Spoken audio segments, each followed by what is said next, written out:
All right, so Shang-Chi crushes, and I mean crushes Labor Day weekend record with $90 million. This is an article by Variety, and it's a little misleading, but you have to understand that the Labor Day, nobody goes to the movies on Labor Day traditionally. This year's a little different. So the fact that it crushes Labor Day weekend box office, I don't think that is, they're spinning it to mean more than what it actually means. But it is a very positive for the film. I'm happy for everybody involved with the film. That is a great number to pull in. As it says here, they collected $90 million for the 4-day weekend haul. Here in the article, it says, since Labor Day is traditionally a slow weekend at the box office, the film's 3-day total of $75.5 million from 4,300 theaters blew past previous records set by 2007's Halloween and its $30.6 million start. Despite concerns the Delta variant would keep audiences at home, Shang-Chi notched the second biggest opening weekend of the pandemic behind only Black Widow with $80 million impressively, as it ranked ahead of Universal's Fast and Furious 9, $70 million, and Paramount's A Quiet Place 2 with $48 million, both of which opened earlier in the summertime at a time when COVID-19 looked like it might eventually abate. At the international box office, Shang-Chi amassed $56.2 million in the key markets such as France, Italy, Spain, and United Kingdom, and Japan.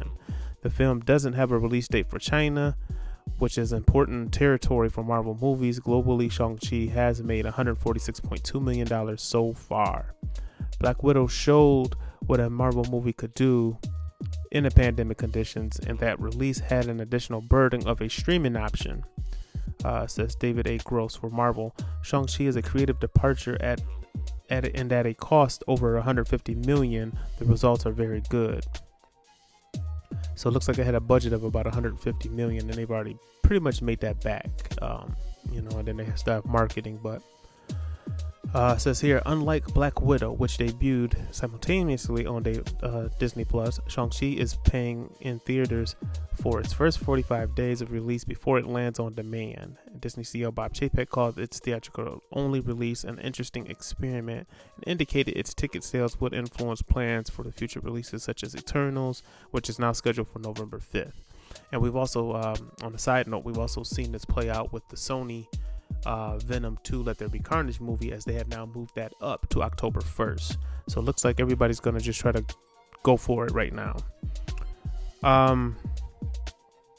It goes on in the article.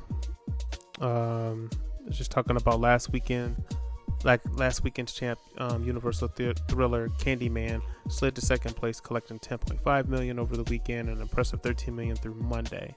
The horror film, which is playing only in theaters, has made $41 million to date, a strong result given its $25 million production budget. So that also has made money.